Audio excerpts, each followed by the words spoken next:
Wewe acha. Kweli ushazoea kuona maji, ushazoea kuiona bahari kama hii na hata kuoga, ila bahari ya wapi? Maji ya wapi? Hii bahari unayoiona na haya maji ni Abu Dhabi. Abu Dhabi ni huku Dubai.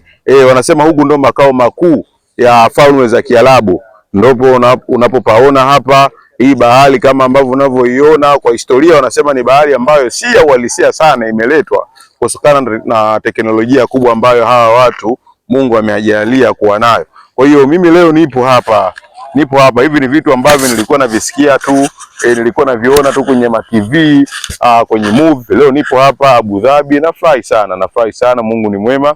Na haya yote ni matunda ya uthubutu wangu, matunda ya imani yangu kubwa kabisa kupitia kampuni ya Vida Divina, kupitia biashara ya network marketing. Imenifanya nifike hapa kwa maana kama imenifanya na imeniwezesha kufika hapa, pia na wewe unayo hiyo nafasi na wewe kujifungulia dunia.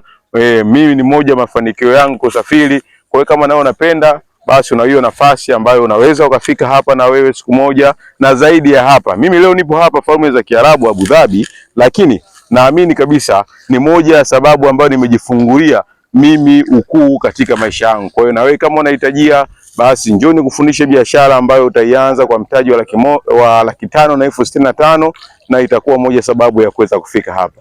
Ni Mtazamo Habibi, welcome to Dubai.